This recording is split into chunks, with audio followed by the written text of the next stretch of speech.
When I walk down the streets of New York, which I do a lot because I'm a writer, we don't get cars. I never look all that hot. I skitter, I dart, I chomp at the bit. I hold fear behind my eyes. I bend over so I move more quickly like a jockey. And, I talk to myself. Death. Everybody's got to have something. Death. It works for me. Death. Nobody notices anyway. Death. I say it when I'm frustrated. I say it when I'm stressed. I say it when I'm late and my cell phone is ringing, and when I wish it upon everyone else. And when I wish it upon myself. I say it when I wish I was everyone else. But the sad thing is, I say it when I'm happy, too, sometimes, to clear my head, to remind me what I'm up against. Death. I got it from my father. He has all the expressions. Death goes hand in hand with name of the job, name of the job, which he repeats when he's at loose ends but knows he has to get something done. Usually after getting up from a session with the History Channel. Death and work, those are what drive my father. Where death and work intersect, at that fun spot in the Venn diagram of life, we get jealous. According to the dictionaries, it's different from envy. By the way, envy is what we're really talking about here. Envy is delicious ill will because of another's advantages and possessions, while jealousy is just lover stuff, resentful suspicion. Sometime back in 1960, they morphed into the same word, though, and the dictionaries never caught up. Jealousy and envy right next to each other at the bottom of the well, looking up at the other words, each one jealous and envious of the other. I picked up jealousy early on and never let go. I found it to be the best motivator. My jealousy never let me down. It just telescoped out, refining itself, grabbing at better and better targets, until in 2001 it found the best. A bête noire that keeps me true, a writer named Marty Beckerman, a hero for me to run after until I hit death for real. But first it was video games. Super Mario when I was 9, blocky but strangely narrative, as good an encapsulation of the human condition as any book I was reading at the time. Sometimes you were big, and sometimes you were small. Sometimes you could kill your enemies, and sometimes they killed you. The only thing you had for sure was yourself, and you had to keep moving forward. There was a princess to save. Plus, it was always best to have the most coins. Something happened after I played 4 hours of Mario, though. A little light would go on in my child's head and ask, "What are you doing?" It wasn't my mom's voice telling me it was time to go outside, and it wasn't my father's voice telling me it was his turn to play. It was the driver, and it represented its case well. It told me, you're either a consumer of culture or you're a producer of culture. Which do you want to be? Death.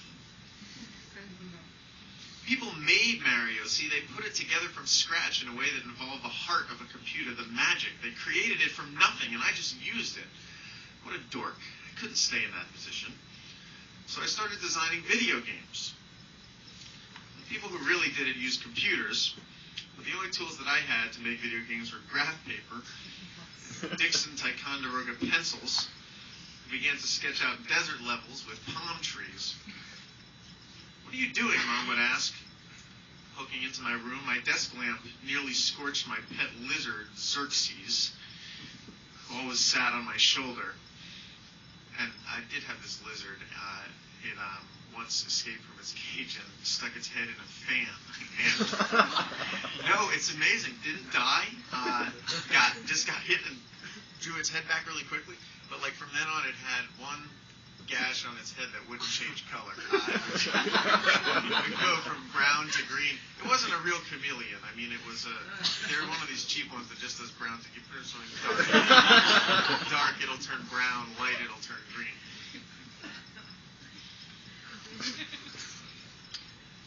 "What are you doing?" my mom would ask. "Designing a video game, Mom."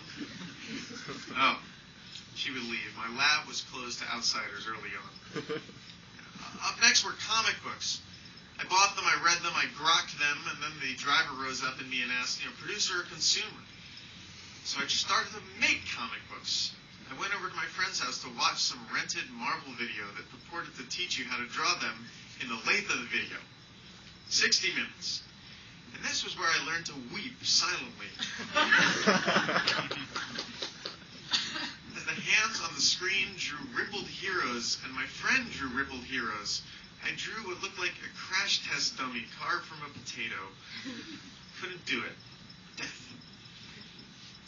Driver kept going, though. At 12, it led me to read everything that Orwell wrote that my grandmother owned, and I became jealous of him. He was dead and still producing culture, and I was alive and just consuming it. How lame. There was an advantage to this new medium of hatred that I could catch up quickly. I didn't need any special tools to write. My graph paper and my pencils were overkill. I could use plain lined paper and any old pencil. So I would finish an Orwell essay and immediately appease the driver by cobbling together one of my own. Writing was the gig for me. I could most easily and cheaply experience art, suck it into my consciousness, get jealous of the fact that I hadn't made it, and spit it back transformed. You can get addicted to a thing like that. When I was 20, the driver found its best lure. A newspaper that I was working for printed a cover story written by a Marty Beckerman from Alaska. Marty was 17. He was excellent with ages. Although 2.5 years younger than me, at every critical juncture, his press cover, the publication of his book, Generation Slut, he's always managed to be on the younger side of this 2.5-year age gap, to make himself 3 years younger in a different class. Marty was a chewed up, sucked in, spat out, an improved version of me. It was terrifying that someone had been on the other side of my equation. He wrote from a nerd perspective like I did, but he did it with this cavalcade of curses and capitalized words and cracked out self-referential phrases and praised Jesus refrains and reckless hate that was astonishing. It was thrilling to read. We got in touch quickly in one of those find the other person on the internet, only you don't remember who emailed who first ways. I liked him just as I liked his writing. He was quick and bone dry, and you couldn't one-up him at bringing yourself down. He had a concept for his new book, which he intended to sell. He wanted to come to New York to do so, and we decided to room together at my apartment for the summer. Marty moved quickly in New York. He conquered it. He came in June, and yeah, we went out and got drunk, but in the house during the day it was all business. Him writing his book while I wrote mine. His work ethic was inspiring. He put on punk music of the fastest, catchiest kind in my living room and sat at his laptop and snipped at keys and leaned back, snipped and leaned back, until he said he was going out for lunch. He used plastic cups, bowls, and silverware so as not to waste time on dishes. I remember that. If he was working, I felt I had to be working, and so I moved quickly through my book, afraid to show it to him, closing it when I took my trips to the bathroom. I ate in.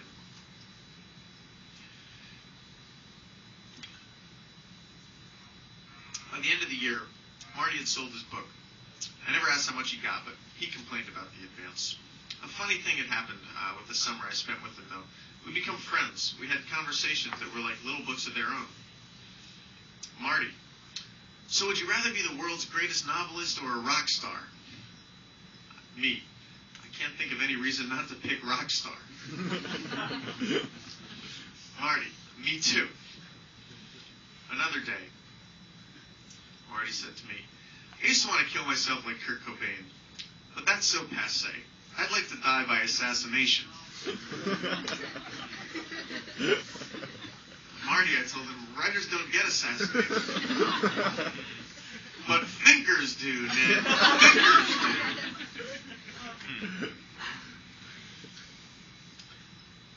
Marty was rife with issues like I was rife with issues. He had problems like I had problems. His driver was even worse than mine, driven as it was by fame. I was never all that interested in fame. I understood through a nasty scrape after high school that it killed people, it killed families, it made your life not your own.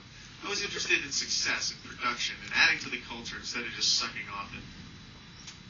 I always thought that even your most famous writer is about as famous as Yo-Yo Ma, but Marty seemed destined to destroy that theory. Next year, Marty got an assignment from Spin to interview Hunter S. Thompson, and he came to New York and rode up to Hunter S. Thompson and hung out with him and his girlfriend, and Marty had his girlfriend along too. And he did this interview, and Marty was no fool. While he had Thompson in the room, he got him to blurb his book.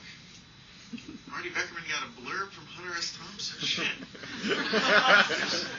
Not much I could do about that one. When it came to places in history, to the race against death. A blurb from Hunter S. Thompson meant a lot. It was pretty shattering. I called my dad. I'm so jealous. I don't know what to do. I'm a failure. Who cares if that old pervert Hunter Thompson does this?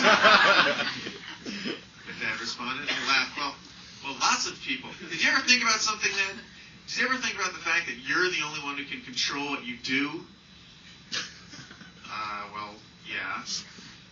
Why are you wasting time worrying about someone else, then? Is that Ned? My mother yelled from the background. Tell him jealousy is a sin. God forbids it.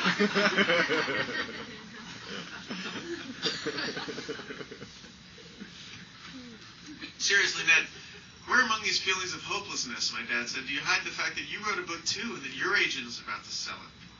I hadn't thought about that. It comes in somewhere, I said. Right. Thinking about other people is a waste of time. Do your thing. I hung up the phone feeling better. Not all the way. I pulled back from the deepest pit, holding onto the wall. I was keeping the driver at bay. That's how the world measures success. After I sold my book, I thought, if I was getting the money, I was keeping the driver at bay. But art isn't judged by money, it's judged by death. I had a lack of money, so I'm back at the beginning again. Scrappy kid, everything to prove, trying to produce. Marty is the hero and I am the also. He is the genius and I am the runt, but he's also a cool guy. And maybe our summer affected him in the way it affected me. Maybe know that this brutal, jealous life of art was the one for him because the moments of triumph are so pure. Somebody likes your writing, sends you an email. That's a pure thing. Marty runs ahead of me, but ahead of him is something better still. The grown version of me, the version I can become if I stick to this game and keep reaching. That's who I'm really jealous of. Thanks.